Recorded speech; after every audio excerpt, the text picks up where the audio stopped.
제국의 바다, 식민의 바다라는 책이 있습니다. 조강현 씨가 쓴 책이 한번 저런 책인데 뭐 벌써 전에 나온 것입니다만은 2층에 자리가 있습니다. 2층에 늦게 온 분은 2층으로 가세요. 안내해 주시고 예, 어, 주강현 씨가 지은 것인데 제국의 바다, 식민의 바다 한참 전에 나온 것이지만은 우리에게 많은 우리와 관계가 있는 것이기 때문에 오늘 제가 잠깐 이야기하겠습니다. 어, 왜 우리나라는 이 조선은 일본에게 먹히는 나라가 되고 일본은 우리나라를 먹는 그런 나라가 되었는가?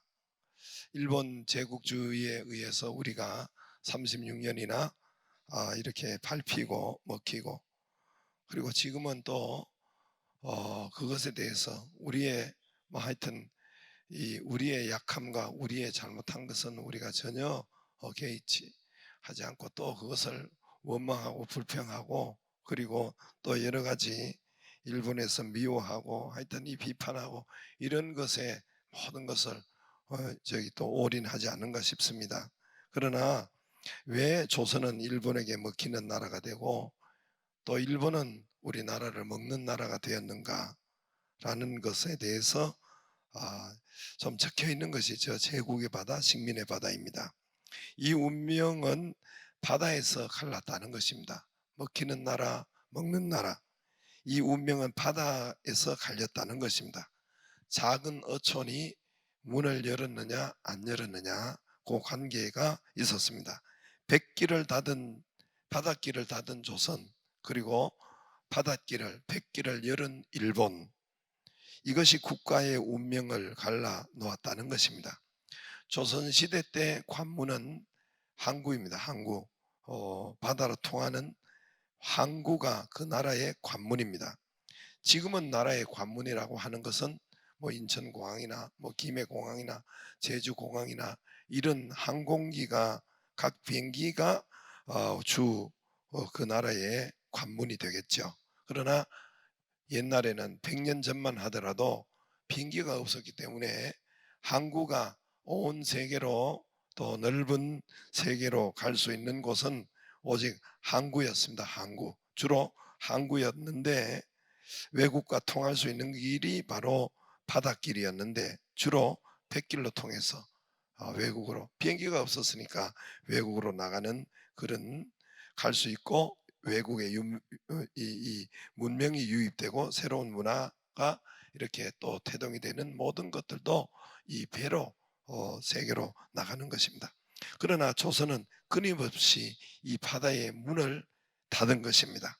일본은 그 문을 열어주었다고 합니다. 일본 최남단 섬이 바로 다네가시마, 다네가시마 이 섬에 이 포르투갈 이 배가 상선이 이 상사하는 상선이 파도의 난파에 의해서 원래 중국으로 가야 되는 것인데 이것이 파도의 난파에 의해서 막 끝까지 도착을 했다는 것입니다.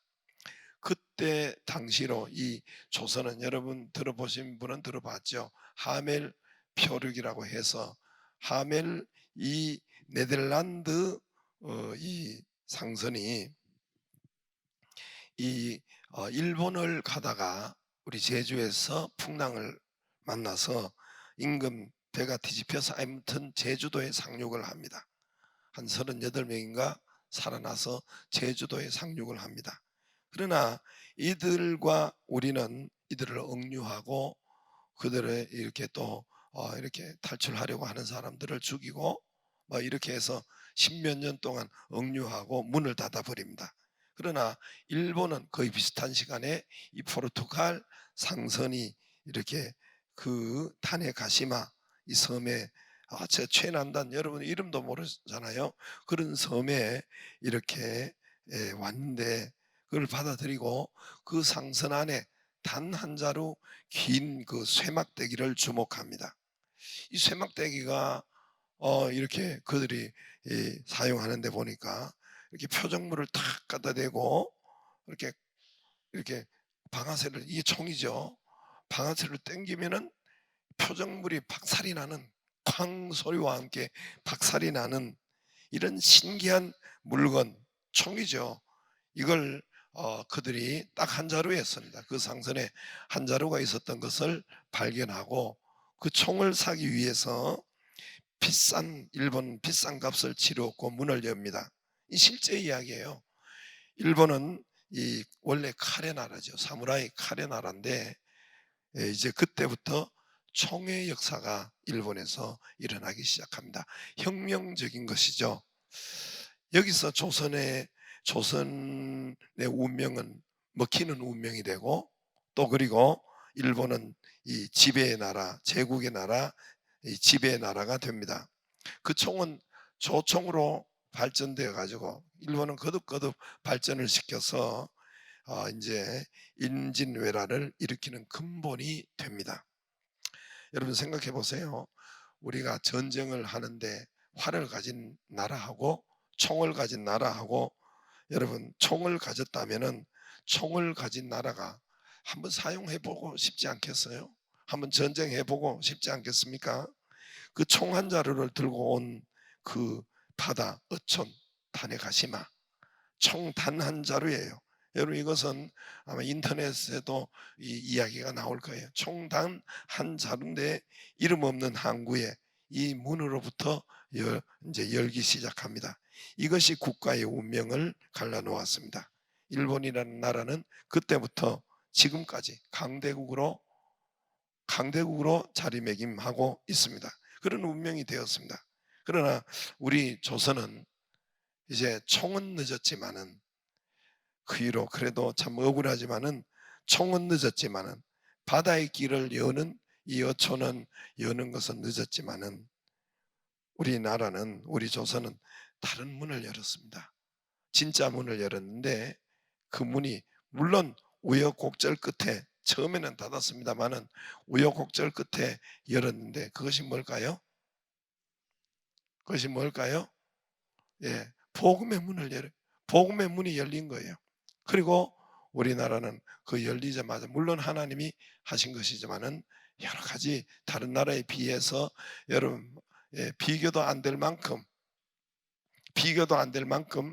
이 문이 열리고 우리는 적극적으로 받아들이고, 이것이 국운을 달라지게 하는 역사가 된 것입니다. 한반도 역사가 달라졌습니다. 5,000년 만에, 반만 년 만에 무엇이 들어와서 이렇게 달라지게 하겠습니까? 한반도 역사가 달라져 단군 이래 최고의, 지금도 뭐 매번 이제 역사를 달리 쓰지만은 단군 이래 지금 최고의 전성기를 맞고 있는 나라가 됩니다. 일본의 다네가시마, 이 작은 섬이 이 열린 바닷길, 여러분 여기서 열린 항구 어촌 총 한 자루가 얼마 후에 이 나라의 운명을 바꾸어 놓은 것처럼, 저와 여러분 오늘 이 아침에 누구를 향해서 우리의 입술의 문이 열립니까? 하나님을 향해서 입술의 문을 열기를 바랍니다. 우리 하나님을 향해서 우리의 입술의 문이 열린다면은 저와 여러분 가정과 저와 여러분 교회와 자녀와 이런 곳에 새로운 역사가 쓰일 줄로 믿습니다. 이거는 반드시 그렇습니다. 하나님을 향해서 정말 우리의 입술이 닫지 말고, 조선처럼 자꾸만 닫지 말고 폐쇄하지 말고 하나님을 향해서 우리의 입술의 문을 열린다면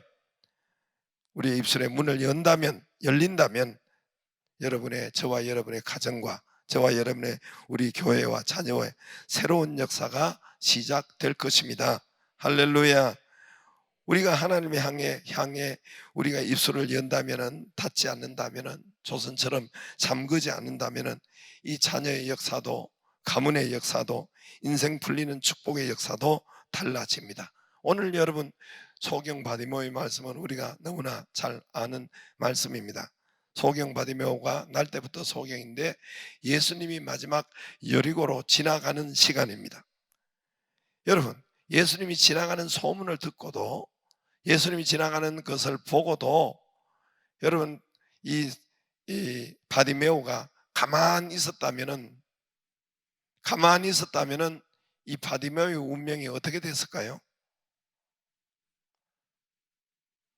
여러분, 예수님이 지나가도 아무 소리도 않고 부탁도 하지 않고 소리 지르지도 않고 자기의 소원을 아뢰지도 않고 가만히 있었다면, 입을 닫고 있었다면 이 바디메오의 운명이 어떻게 됐을까요?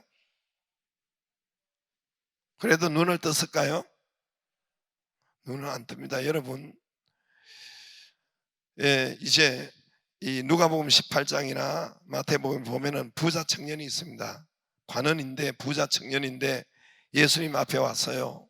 예수님 앞에 많은 사람을 뚫고 어려운 그 발걸음을 하고 예수님 앞에 와서 어떻게 하여야 내가 영생을 얻습니까?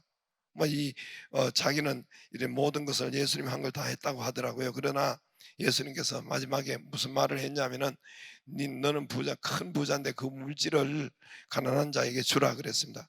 그리고 나를 따르라, 나를 쫓으라 했습니다. 그때 이 청년이, 이 부자 관원이 어떻게 했습니까? 심히 근심해서 갔다 했습니다. 심히 근심해서 갔을 때 예수님이 그를 붙잡지 않았어요. 그가 결정하는 겁니다.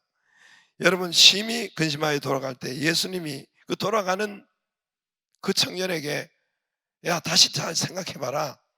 내가 너를 제자 삼으려고 하는데 다시 한번 잘 생각해봐라 하고 다시 재차 말씀하시고 재차 붙들고 그렇게 하지 않았단 말입니다. 성경에서 가장 어리석은 그런 사람이 됩니다.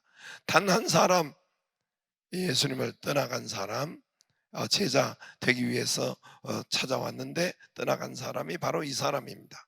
그리고 그 이후에는 아무 기록이 없습니다. 여러분, 우리가 소경 바디메오가 가만 예수님이 지나가도, 기회가 아무튼 지나가도 입을 닫고 있었다면 그는 맹인으로 그대로 살았겠죠.